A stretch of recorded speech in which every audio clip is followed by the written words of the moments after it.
Hola, ¿cómo están? Bienvenidos a Nuevo Pacto. Hoy quisimos tener una conversación en profundidad con Bárbara Saavedra. Ella es bióloga, ecóloga y además dirige una fundación que se encarga de la conservación de una zona muy relevante para Chile, que es la zona patagónica. Así que bienvenida, Bárbara, por estar con nosotros. Hola, Paloma. Gracias. Muchas gracias.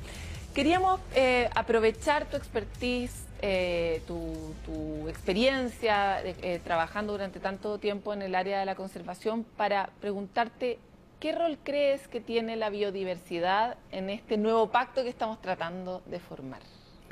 Bueno, el pacto podrá ser nuevo, pero el rol de la biodiversidad para el bienestar de la gente es tan antiguo como las personas, porque los humanos y la naturaleza conformamos un único sistema y todo lo que nosotros precisamos como animales terrestres, como sociedades que conformamos, viene directa o indirectamente de la naturaleza, en forma de agua, en forma de aire, en forma de alimentos, en forma de suelo, de purificación de agua. Y eso son cosas que la naturaleza nos ha entregado en la historia de nuestro mundo y de nuestra sociedad de manera gratuita por siempre. La naturaleza hoy día se conoce como biodiversidad, es un conjunto de interacciones ecológicas, moleculares, sociales incluso, pero finalmente es lo mismo. Y por lo tanto, cuando uno piensa en diseñar una manera nueva de sociedad, tenemos que remontarnos a los orígenes de lo que somos como humanos y por lo tanto poner en la base, tal como ha estado siempre, el cuidado de la naturaleza, por lo que dije hace un momento, que todo nuestro bienestar depende directa o indirectamente de tener naturaleza sana. ¿Cómo uno podría resguardar ese tipo de relación? O sea, primero, ¿cómo uno podría recordar esa relación que teníamos? Porque de alguna manera las ciudades, la forma en la que vivimos, el modelo económico que hemos desarrollado nos hace relacionarnos con la naturaleza de una forma bien transaccional y más bien como si tuviéramos al servicio nuestro la naturaleza sin límites, ¿no? Ilimitadamente en términos de los recursos que nos entrega, etcétera. Y con una superioridad respecto de la naturaleza también, donde nosotros somos los que tenemos derecho de usar todo esto infinitamente, etcétera. Esa es una manera en la que hasta ahora nos hemos relacionado. ¿Cómo recordamos la forma antigua y qué cosas debiéramos tener presentes para que esta nueva relación diera mejores frutos, ¿no? Sí, no se trata tanto de recordar una forma antigua, sino que de reconocer el valor todavía invisible que tiene la naturaleza hoy día mismo. Lo que hemos hecho nosotros al concentrarnos en espacios urbanos mayoritariamente y al mediar nuestra relación con la naturaleza a través, por ejemplo, de fabricantes de alimentos, que tercerizamos distintas cosas, lo que hemos hecho nos hemos alejado de una relación que existe hoy día también. Es decir, independientemente de que lo que nosotros compramos en los supermercados no lo producimos directamente, se produce finalmente en un espacio natural. Independientemente que nosotros hoy día abrimos la llave para tomar agua, esa agua se produce en la naturaleza, en humedales, en el caso nuestro, alto andino. Independientemente que nosotros compremos en un mercado una pescada y la friamos, esa pescada es parte de un ecosistema marino, el cual finalmente es capaz de proveer o no ese alimento. Por lo tanto, lo que tenemos que hacer es reconocer este valor. ¿Cómo se reconoce? Bueno, mira, es justamente y es muy pertinente al mes en el que estamos viviendo, que estábamos hablando tú y yo, es lo mismo que el valor, por ejemplo, de las mujeres en una sociedad. Yo ayer estuve en el lanzamiento de una evaluación hecha por Comunidad Mujer respecto al cuánto aportan las mujeres al PIB. Porque no existe un precio de mercado para las actividades que las mujeres hacemos gratuitamente, que hemos hecho toda la historia de la humanidad. Y el primer evaluación que se hizo acá en Chile y arroja resultados que son evidentes para quienes sabemos estas cosas. Por ejemplo, que el aporte del PIB en trabajo no remunerado que hacen las mujeres es por lejos mayor que cualquier otra actividad económica que se haga en el país, por sobre 20 puntos porcentuales del PIB, 10 puntos por sobre otras actividades. La minería, que supuestamente es la actividad de Chile, tiene menos de 7 puntos del PIB. Entonces, nosotros tenemos que partir reconociendo aquello. Y en el caso de la naturaleza ocurre lo mismo que con las mujeres. Es un aporte que ha estado invisibilizado de manera permanente por creencias, como tú dijiste hace un momento, por filosofías de vida, por visiones de religiones, por lo que sea.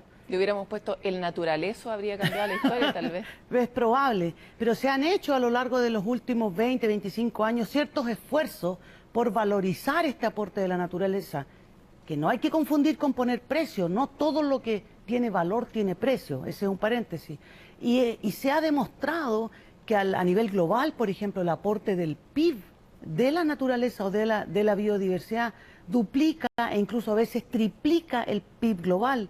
En América Latina ocurre exactamente lo mismo y en Chile ocurre exactamente lo mismo con evaluaciones economicistas que son una herramienta para que otros puedan entender lo que estamos hablando, demuestran exactamente esto, que aquello que damos por sentado que no existe es extremadamente valioso y está en la base del bienestar de la economía. Porque yo creo que en distintas entrevistas yo vengo escuchando sobre los servicios ecosistémicos, sobre el aporte que hacen, por ejemplo, los polinizadores y una larga lista de etcéteras que tienen que ver con lo que estabas mencionando recién, hace por lo menos 5 años, 6 años. Sin embargo, no hay hoy día una herramienta, por lo menos en el sistema nuestro, que pueda ayudar o poner el incentivo en el lugar correcto. ¿Conoces tú experiencias internacionales o tal vez aquí mismo en Chile que no las conocemos, que ayuden a poner la zanahoria en el lugar correcto y hacer que en el fondo avancemos en la línea de la protección y conservación de la naturaleza? Bueno, justamente el hecho de que hace 5 años estemos escuchando, que ya la gente sepa de los servicios ecosistémicos, es parte del resultado de un proceso del cual venimos andando la gente que trabajamos en estos temas hace bastante tiempo, un par de décadas. Entonces ya eso es un logro. Y el asignar esto, de diferenciar o hacer aparecer la naturaleza a través de los servicios que presta fue una decisión que se tomó justamente para poder conectar con este mundo súper economicista que tenemos. Claramente hay avances en ese sentido. Nosotros como país estamos muy atrás, incluso de los países de la región. En el caso específico de Chile no tenemos una ley todavía que reconozca y que mandate al Estado a proteger y conservar la biodiversidad del país, a pesar del valor estratégico que ella tiene, no solo para la economía, que obviamente que va a tener que cambiar, pero también para el bienestar básico de la gente. Esa es una cosa en la cual los países de la región nos llevan 10, 15, 20, 25 años de delantera. ¿Y esos países con esa legislación nos llevan 10, 20, 25 años de mejoría en protección del medio ambiente gracias a esa ley? Lo que quiero ver es como, a veces no es una ley. No pongo en duda que las leyes sirven para mucho, pero a veces no es una ley, a veces es un impuesto, a veces es otra cosa la que permite traquear, generar un impulso a favor de lo que andamos buscando. Es muy importante lo que tú estás diciendo, porque los problemas que derivan del desconocimiento de la naturaleza, dada la naturaleza de la naturaleza que es sistémica, que es integrada, las soluciones no vienen por un solo lado. Nosotros tenemos que trabajar en soluciones mucho más complejas, que involucran distintas cosas. Parte de esas cosas están en el marco regulatorio, como lo que te comenté yo, de tener al menos un reconocimiento en una ley. Nosotros tenemos hace pocos años solamente un Ministerio de Medio Ambiente, que además es un ministerio que falta mucho todavía por ser fortalecido. Pero a la vez tenemos que avanzar en temas de educación, tenemos que generar conocimiento científico que nos permita alimentar una toma de decisiones y sobre todo establecer procesos en los cuales este conocimiento pueda efectivamente meterse en el proceso de la toma de decisiones. Tenemos que trabajar a escala de las localidades, porque una particularidad de la naturaleza es que es diversa. En todos lados es totalmente diferente, diversa y descentralizada, además. Exactamente, tenemos un problema enorme ahí. Exactamente, es ubicua, está en todos lados y siempre es distinta. Por lo tanto, tenemos que trabajar en distintos pactos con esta naturaleza y ahí aparece este espacio de reconectarnos con tradiciones ancestrales, con focalizar esfuerzos en tomadores de decisiones a escala regional, en impactar escuelas, en impactar carreras completas de educación, etcétera. Cada una de estas cosas por sí solas no resuelve el problema y el mayor desafío es hacerlas dialogar y trabajar en conjunto. Ese es un salto cuántico para nuestro sistema. Entonces, desde la perspectiva de la conservación, donde nosotros tenemos mucha experiencia en esto, sabemos que hay que trabajar en todos estos espacios al mismo tiempo, articularnos y también meter las manos en la masa, o sea, ver cómo ocurren las cosas, porque en la medida en que uno empieza a practicar las cuestiones, aparecen no solamente los problemas, sino que la posibilidad de resolverlos. Y cuando hablamos de pensar en un nuevo Chile, este Chile, y una de las cosas que debiera ser constitutivo de este nuevo pacto, es construir un país que gire en torno a toda su diversidad natural, su diversidad de naciones, su diversidad de religiones, su diversidad de geografías, de naturaleza, su diversidad de economías a distintas escalas. Es muy distinta mirar el mundo desde el prisma de la diversidad a mirar el mundo desde el prisma de la homogeneidad. Y ese es el gran valor que entrega la conservación de la biodiversidad para el diseño, la discusión, el reconocimiento de Nuevo Chile en este embrollo que es que todos somos diferentes y hay maneras de hacerlo. Y ese es el gran valor de lo que nosotros podemos aportar. Bárbara, antes de avanzar sobre lo que estás planteando, vamos a ir a una pequeña pausa, pero ya volvemos con más de Nuevo Pacto.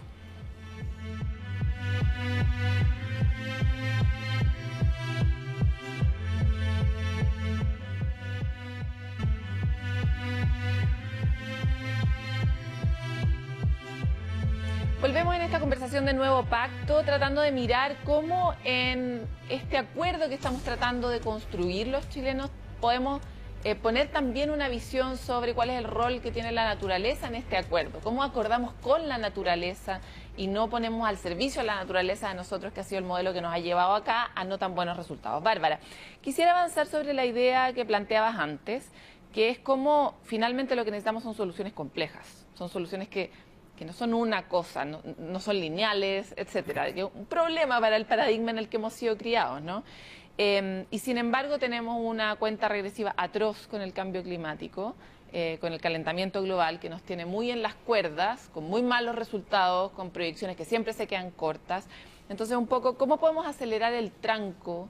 ¿Cómo ves que Chile o Latinoamérica juega un rol aquí? Sí, lo dijiste perfectamente en el sentido que el corazón de este nuevo pacto tiene que poner al centro al ser humano y el ser humano es naturaleza. No es la conservación de ella no es una cosa que se hace en un área protegida lejana, sino que tenemos que poner las condiciones naturales que son constitutivas de lo humano y de lo natural en el centro del diseño de lo que podemos hacer.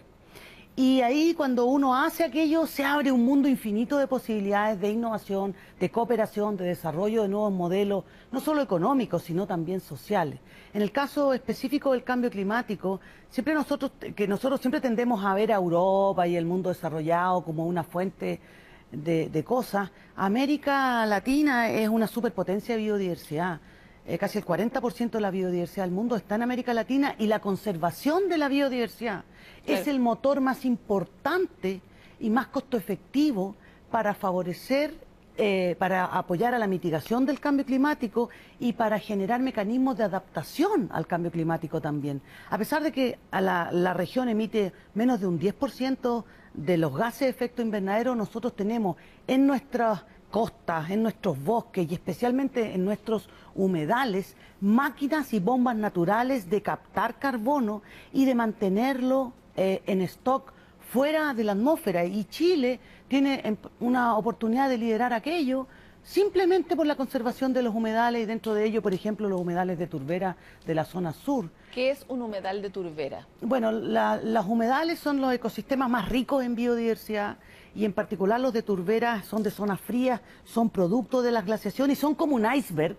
Nosotros vemos solo la superficie donde vemos algunos musgos, pero tienen hasta 10, 15, hasta 100 metros de profundidad donde está acumulado carbono pleistocénico, carbono muy antiguo.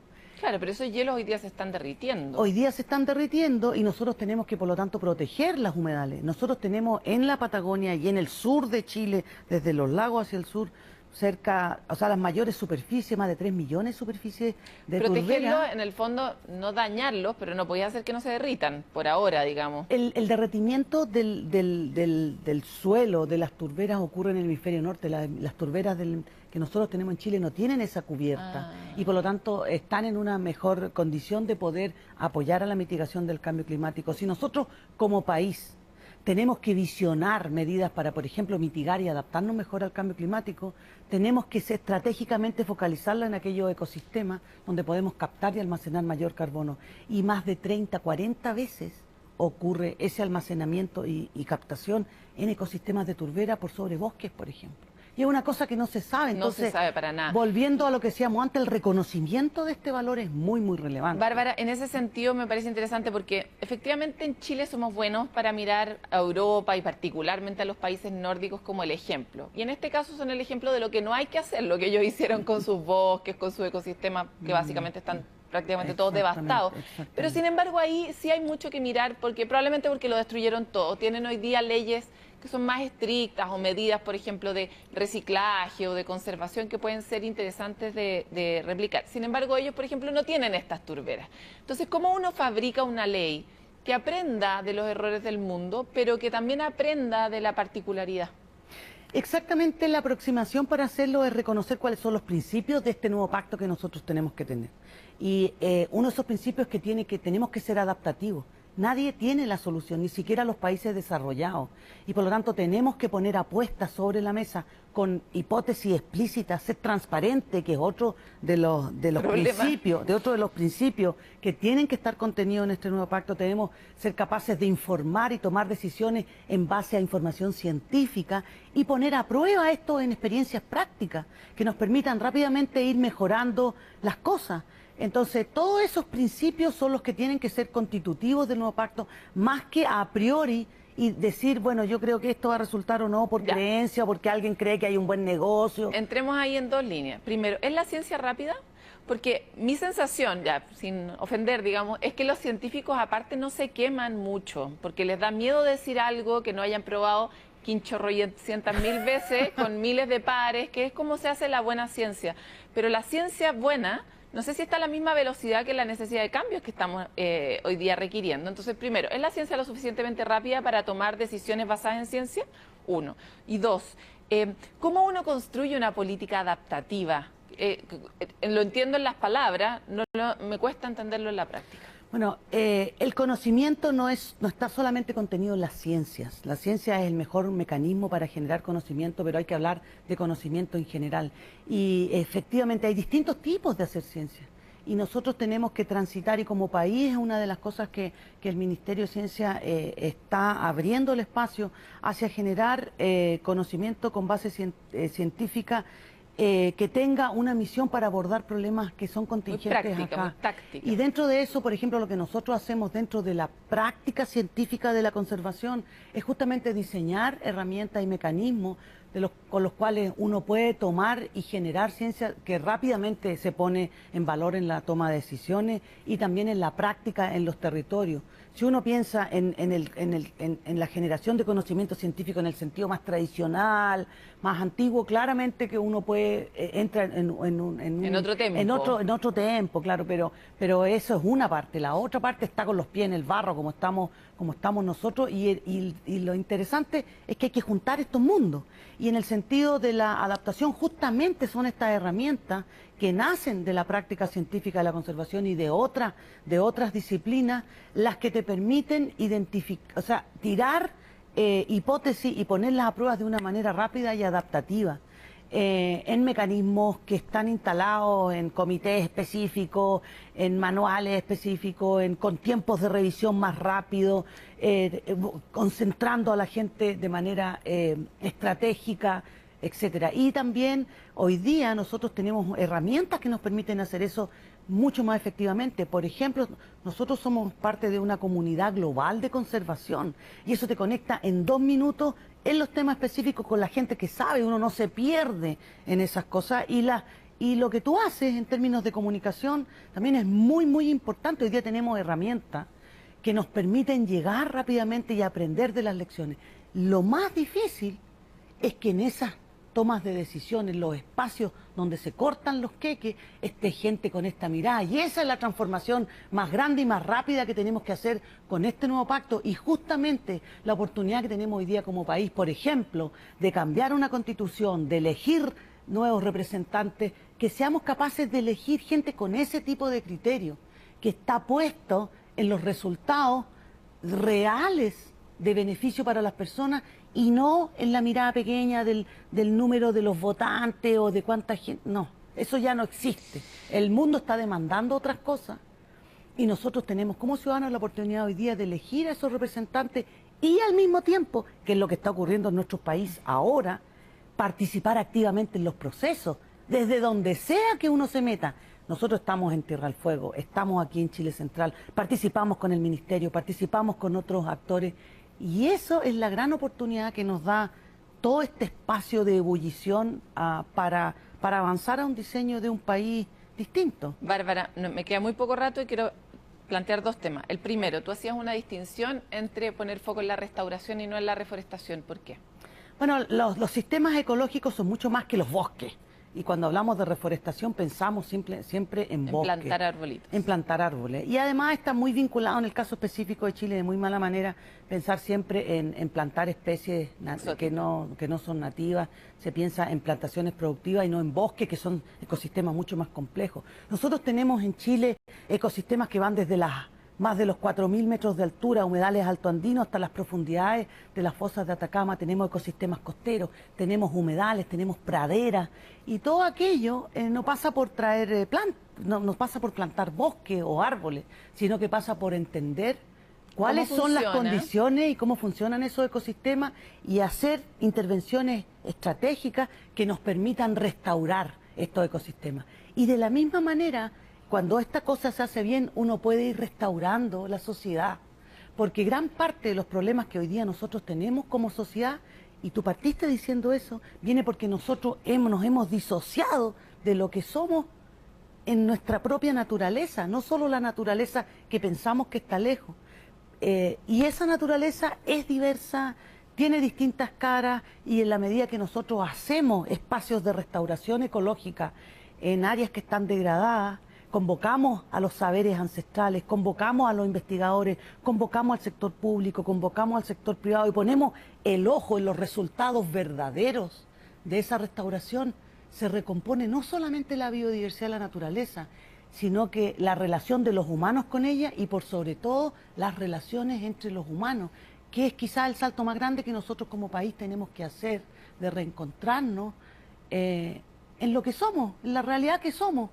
Y sobre esa realidad construir el país que queremos construir y tal como tú dijiste, en nuestra naturaleza humana y no humana. Bárbara, te quiero agradecer por haber estado en Nuevo Pacto. Me falta, Bárbara Saavedra, episodio 2 va a ser la siguiente 30 preguntas que te tengo, pero muchas gracias por haber estado hoy día. Gracias a ti, nos ayuda mucho a conversar de esto y promover la naturaleza. Muchas gracias. Nosotros queremos poner a este personaje que parece no ser un personaje en la discusión, sobre todo en el medio de la crisis social, no se entiende como un actor relevante a la naturaleza y sin embargo es probablemente el factor decisivo de si nosotros vamos a seguir pudiendo discutir aquí. Entonces quisimos traer esta conversación a la mesa y esperamos haber aportado un poco a su propia interacción y nos encontramos en otro capítulo de Nuevo Pacto.